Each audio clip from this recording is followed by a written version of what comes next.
Je suis Dr Zungrana Thibaut Joseph, je suis médecin généraliste.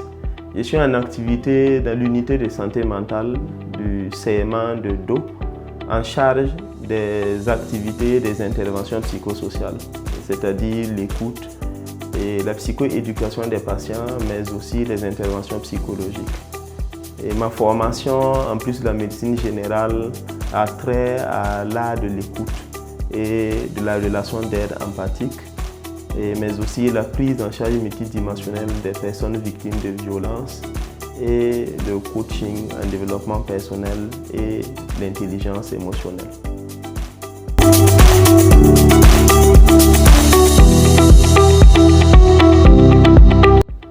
La dépression, sur le plan médical, il faut dire que c'est une maladie mentale, donc différente des maladies somatiques qu'on connaît habituellement par le lycéme et autres.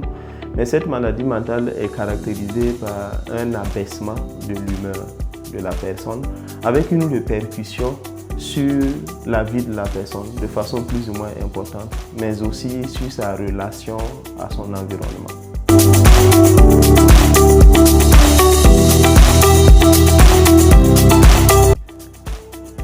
On peut classer les dépressions selon plusieurs critères. Déjà, selon l'intensité ou la sévérité, il y a des dépressions légères. Habituellement, ces dépressions légères, on n'a pas beaucoup de signes, 2 ou 3 signes. Et les dépressions légères, habituellement, n'empêchent pas ou n'entravent pas de façon importante les activités usuelles de la vie de la personne. Il y a aussi les dépressions modérées dans lesquelles les signes sont un peu plus nombreux, au moins 4 signes habituellement. Et dans ces dépressions modérées, on a quand même une forme d'entrave aux activités de la personne, ce qui fait que dans l'entourage déjà on peut sentir justement ce changement dans la vie quotidienne de la personne. Et enfin, il y a les dépressions sévères dans lesquelles il y a vraiment une répercussion sur l'image, même l'estime de soi de la personne, avec un sentiment de culpabilité qui peut entraîner vraiment une douleur.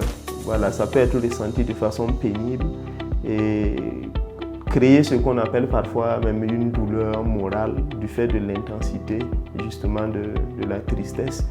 Et en plus de ça, dans cette dépression sévère, on retrouve fréquemment justement des idées suicidaires avec des risques justement de passer à l'acte suicidaire. On y retrouve également fréquemment beaucoup de signes physiques, donc qui peuvent parfois égarer le diagnostic, mais comme l'humeur est fortement triste, ça peut se ressentir. Donc globalement, on peut classer ainsi la dépression, mais aussi on peut classer la dépression selon les facteurs qui ont généré la maladie. Parce qu'il y a des dépressions qui apparaissent au décours de certains événements, ce qu'on appelle les dépressions réactionnelles. Mais il y a aussi des dépressions non réactionnelles qui peuvent survenir sans cause apparente. Voilà. L'évolution aussi des dépressions peut donner lieu à certaines classifications. Il y a les épisodes dépressifs qui peuvent arriver une fois en passant dans la vie de la personne, qui peuvent parfois se répéter. On peut rappeler qu'il y a un risque de récidive des dépressions, des épisodes dépressifs. On dit habituellement qu'il y a 50% de risque de refaire une dépression dans les 2 années qui suivent un épisode dépressif. Et donc les épisodes dépressifs, mais aussi il y a les dépressions récurrentes, les troubles dépressifs récurrents. Et il y a parfois aussi une forme de dépression persistante qui rentre dans un trouble de l'humeur persistant. Ça veut dire que la personne est triste pendant longtemps et au-delà d'1 an, 2 ans, 2 ans habituellement chez l'adulte, ce qu'on appelle la dysthymie. Donc voilà globalement plusieurs manières de distinguer les dépressions.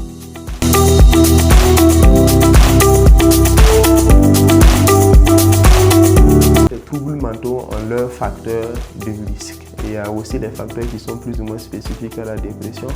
Et dans ces facteurs, il y a des facteurs qui sont personnels, des facteurs liés à la personne, y compris la personnalité, c'est-à-dire la manière le style de vie, la manière d'être en relation avec les autres de la personne. Donc par exemple, quelqu'un qui a une forte dépendance, une personnalité dépendante, peut être exposé justement à un risque, une augmentation du risque de dépression. Mais en dehors de ça, particulièrement chez les jeunes, les étudiants et autres, on retrouve comme facteur l'absence par exemple de vision et de but.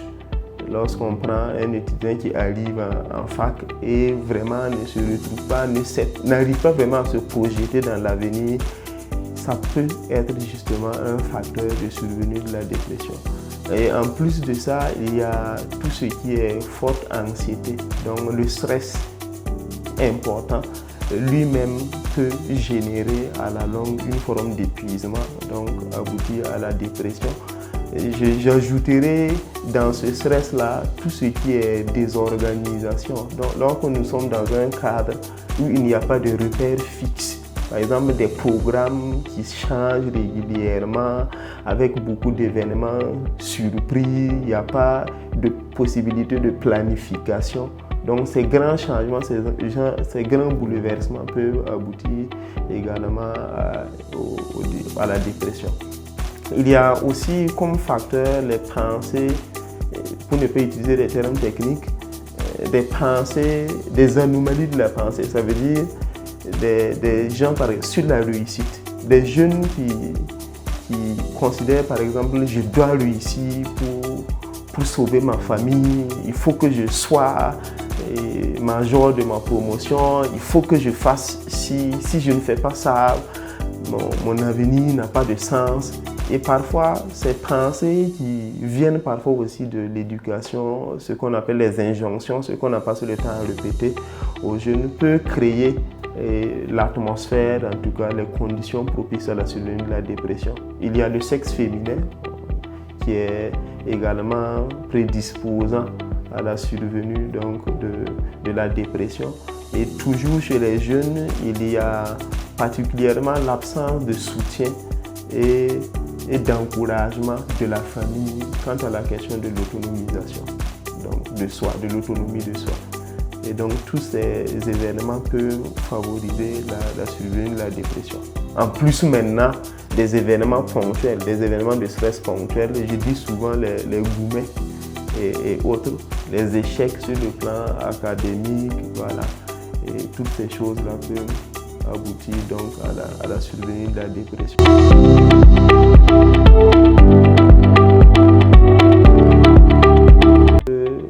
Regrouper les signes en 3 grands groupes. Et ces signes déjà, habituellement, on pose le diagnostic lorsque l'évolution atteint 2 semaines. Et dans ces signes, on a les troubles de la baisse donc, de l'humeur, la tristesse. Deuxièmement, nous avons le ralentissement psychomoteur. Et enfin, nous avons les signes physiques ou les signes somatiques. En ce qui concerne la baisse de l'humeur, donc la tristesse, la particularité de cette tristesse est qu'elle touche non seulement le présent, ça veut dire la personne est triste actuellement, la personne se dévalorise, la personne perd le goût de ce qui avait l'habitude de lui faire plaisir, la personne perd l'intérêt donc, de ce qui l'intéressait habituellement. Mais en plus de ça, cette tristesse affecte aussi entre guillemets, le passé et va faire que la personne va commencer à avoir des ruminations sur des erreurs du passé, des échecs du passé, entre guillemets, qui vont revenir hanter la personne dans son présent. Et en plus de ça, la tristesse fait que la personne aussi n'arrive pas à se projeter donc, dans l'avenir. Donc la personne très souvent voit l'avenir sombre et noir. Et deuxièmement, le deuxième groupe de signes donc, qui est le ralentissement psychomoteur est une forme de perte d'énergie, donc une fatigue.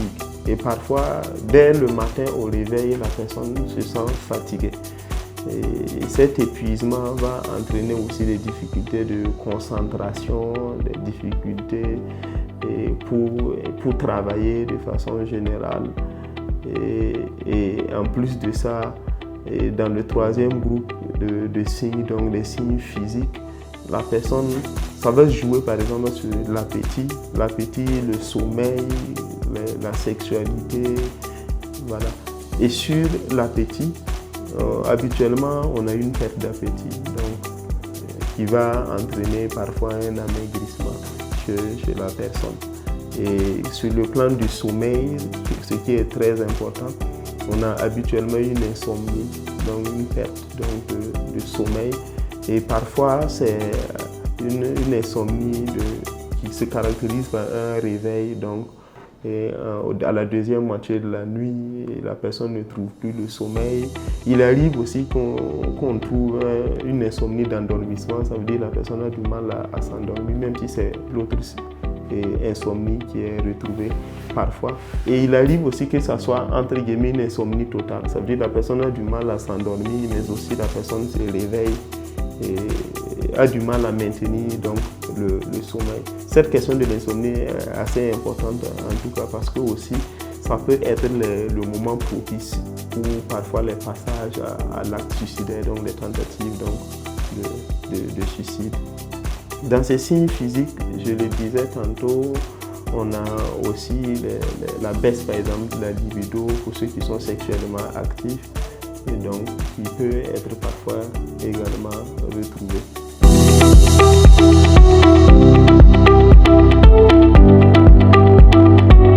Quand on regarde déjà les manifestations que j'ai citées, on sait qu'il y a une répercussion directe sur la capacité de la personne en tout cas à produire. Parce que je disais qu'il y a la répercussion sur la vie de la personne et sur sa relation avec son environnement. Et la répercussion sur la vie de la personne se manifeste justement par le fait que la personne a du mal même à mener les activités de la vie quotidienne. Vous allez voir quelqu'un qui développe parfois une incurie même sur le plan physique, ça veut dire que la personne a du mal à prendre soin d'elle-même, aller se doucher, et s'habiller, ce qui fait qu'il y a parfois une forme de négligence. Mais cette forme de négligence apparaît aussi sur le plan professionnel avec une difficulté à prendre soin de son travail même, du fait non seulement de la perte de l'intérêt, comme je le disais, la difficulté à trouver intéressant ce qui intéressait la personne habituellement, les difficultés de concentration que j'ai évoquées du fait de la baisse d'énergie, mais en même temps cette fatigue qui apparaît et qui est aggravée par les troubles du sommeil. Et donc, ces différents éléments vont faire qu'habituellement, la personne ne peut pas rendre correctement son travail. Donc, la personne devient moins productive. Et donc, la répercussion sur le plan individuel, c'est naturellement l'aggravation des difficultés parfois existantes. Je donne un exemple, un étudiant par exemple qui a eu une mauvaise note à une évaluation ou en tout cas une répétition ou qui a eu d'autres événements sur le plan social et qui fait sa dépression. Du fait de cette dépression, aura du mal par exemple à réviser et comme la personne a du mal à réviser, la personne s'expose encore à d'autres événements douloureux, donc à d'autres mauvaises notes. Et donc, ça a une répercussion assez importante sur la vie de la personne, mais aussi sur le plan de la société. Parce que quand les personnes qui sont productives ne produisent pas, naturellement, ça réduit en tout cas la rentabilité ou en tout cas la puissance économique sur le plan familial comme sur le plan de la nation carrément.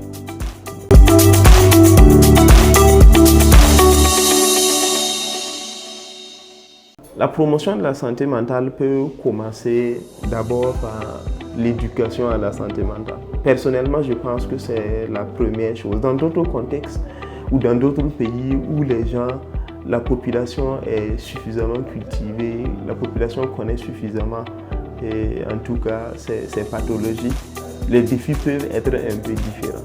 Mais chez nous, il faut d'abord que les étudiants, les élèves et la population de façon générale aient la bonne information ou en tout cas connaissent suffisamment sur ces maladies et sur les attitudes à adopter et comment faire pour avoir une bonne hygiène mentale. Donc la première chose, c'est la promotion justement de la santé mentale, l'éducation de la population à la santé mentale.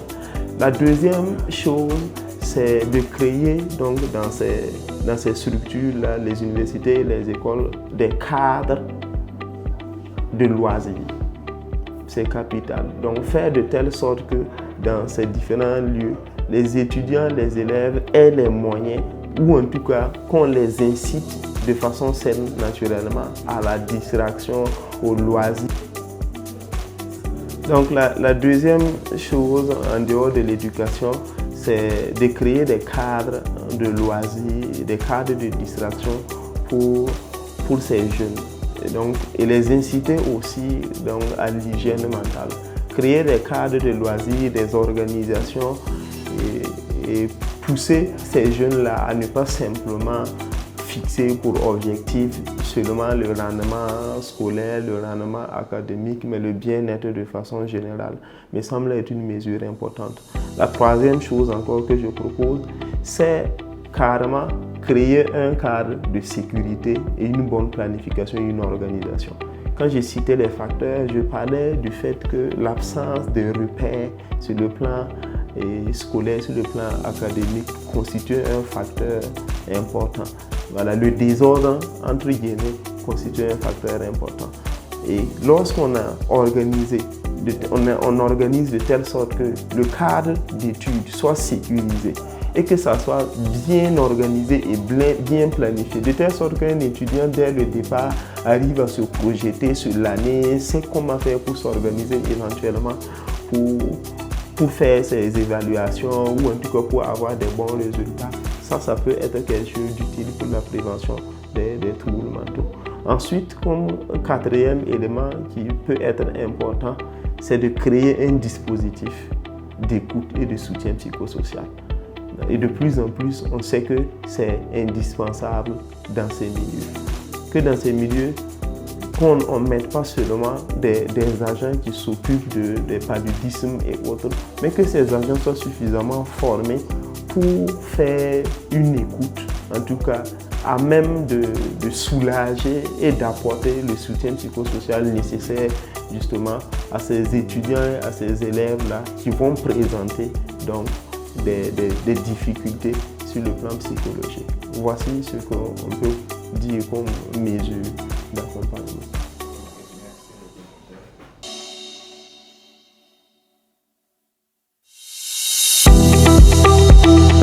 Au quotidien, pour les jeunes, comme on parle d'étudiants et milieu professionnel, pour les jeunes, la première chose, c'est de développer les ressources psychologiques.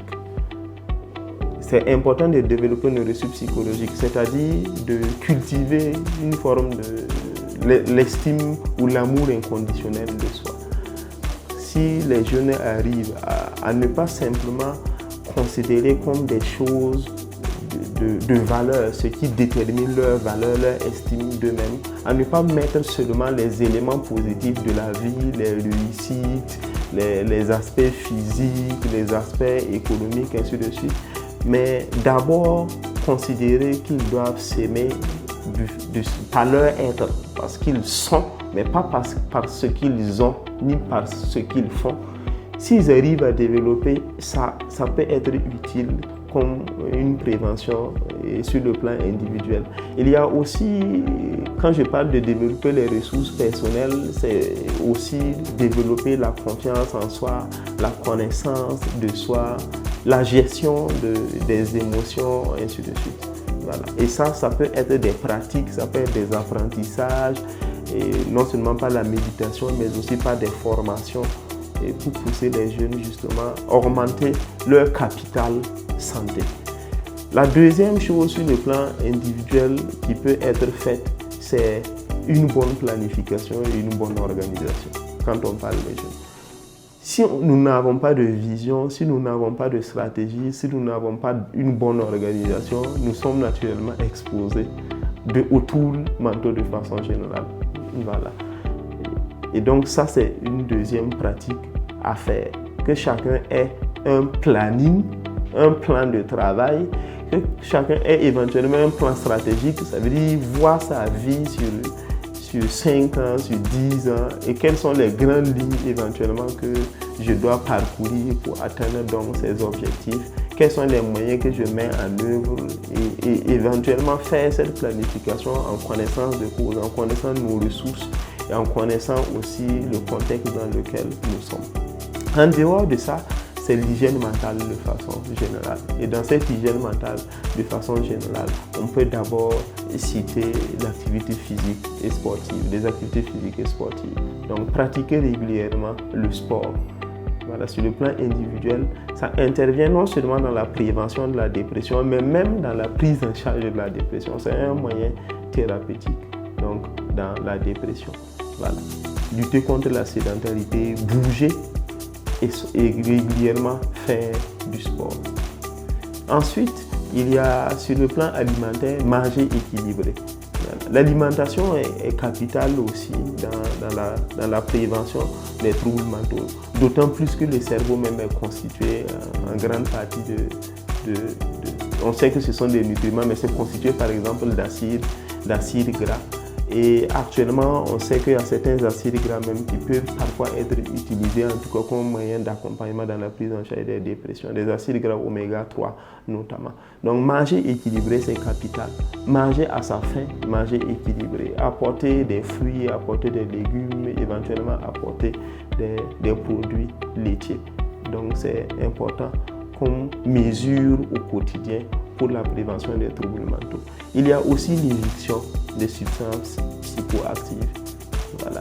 La cigarette, l'alcool, mais aussi les autres types de substances psychoactives, ce qu'on dit communément les drogues, donc cannabis et autres, qui sont assez répandues dans les milieux actuellement étudiantins et scolaires, malheureusement, et qui créent en tout cas une augmentation du risque de troubles mentaux.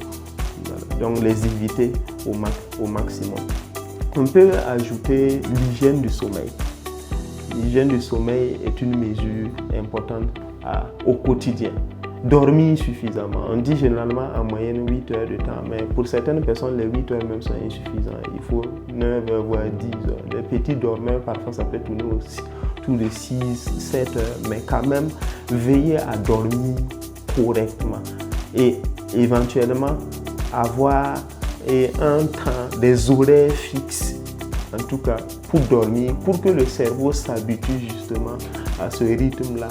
C'est utile pour la prévention et c'est utile même quand nous sommes déjà dans une situation donc, de dépression. Voilà. Donc là, c'est quelques mesures déjà que les gens peuvent utiliser pour la prévention donc, des troubles mentaux. On peut ajouter un élément, participer à la vie de la communauté, parce que l'isolement, le retrait social pose problème, est un facteur donc, de survenue des troubles mentaux. Donc participer à la vie de la communauté quand on est en milieu étudiantin, ne pas simplement être toujours dans notre dortoir en train d'étudier, mais parfois sortir, profiter, faire des activités sportives, des activités culturelles. Donc, c'est utile pour la prévention donc, des troubles mentaux.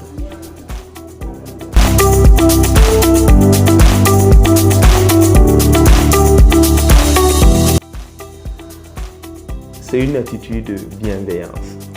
Je pense que c'est le mot qui est important. Une disponibilité à l'écoute et une attitude de bienveillance. Il faut comprendre que la dépression est une maladie fréquente qui peut toucher n'importe qui. Et deuxièmement, il ne faut pas penser qu'on déprime lorsqu'on est faible ou lorsqu'on est paresseux.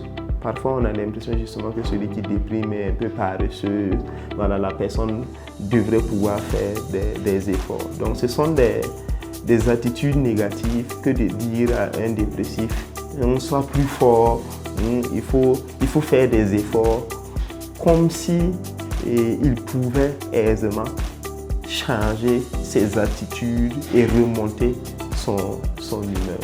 Et donc, la disponibilité, l'écoute, la présence sont les choses les plus importantes à faire.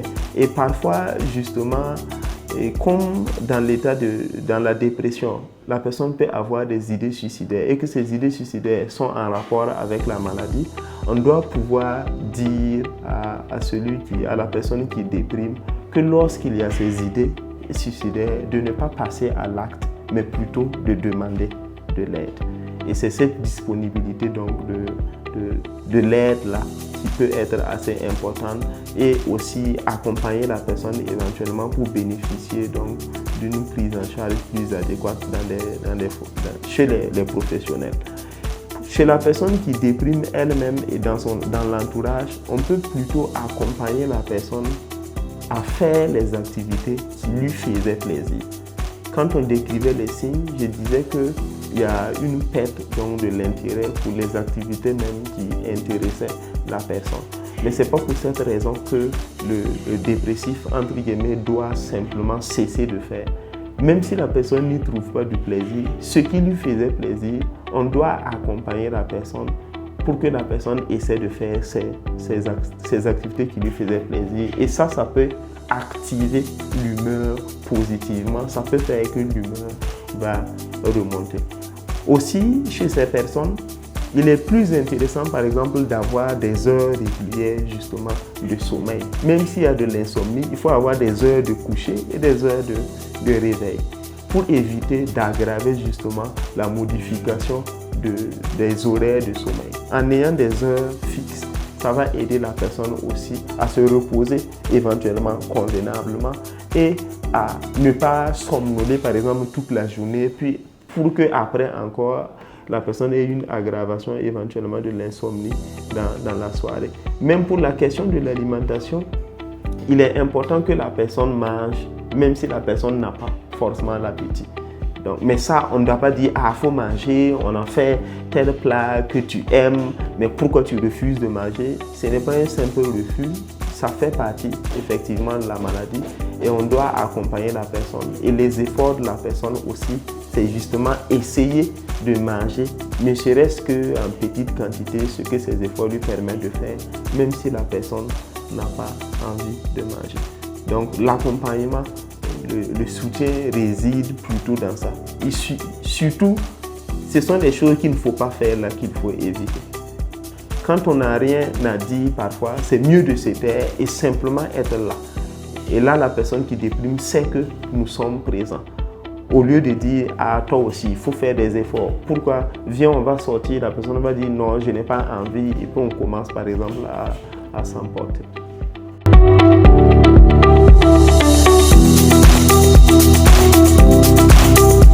Sur le plan médical, habituellement, le processus se fait en 3 étapes. La première étape est une étape de prise en charge de la phase aiguë. Habituellement, ce sont les 3 premiers mois où on intensifie donc la prise en charge avec les cours, le soutien psychosocial, certaines techniques aussi, certaines interventions psychologiques. Et parfois, lorsque c'est nécessaire, on ajoute les médicaments. Et à la deuxième phase, entre guillemets, du 4e au 9e mois, très souvent, c'est une prise en charge d'entretien. Où on accompagne vraiment la personne pour que les résultats habituellement qu'on a pu engranger pendant les 3 premiers mois et que l'humeur s'est améliorée, la personne a commencé à se retrouver pour pouvoir maintenir cet état. Et habituellement, les 3 derniers mois, donc parfois au-delà d'une année, c'est la prévention donc, des rechutes.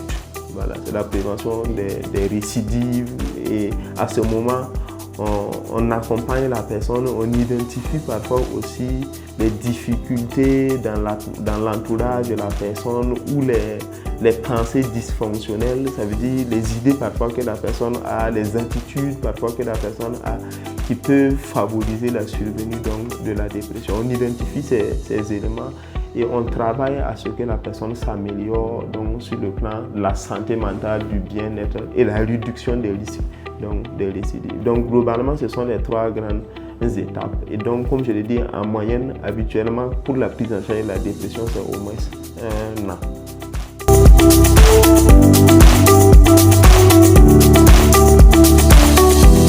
La prise en charge habituelle de la dépression peut se faire normalement par n'importe quel agent de santé. Et que ce soit normalement les infirmiers dans notre contexte, les médecins généralistes, mais aussi les personnes qui sont spécialisées donc dans la prise en charge des troubles mentaux, les psychologues, les médecins psychiatres, les infirmiers spécialisés aussi en santé mentale. Et sur le plan national au Burkina Faso, Et on retrouve les personnes qui sont spécialisées surtout dans les CMA. Il y a des CMA, des centres médicaux avec antenne chirurgicale, donc, qui disposent d'unités de santé mentale. C'est l'exemple de notre unité donc, de santé mentale ici à Do, à Bobo-Dioulasso.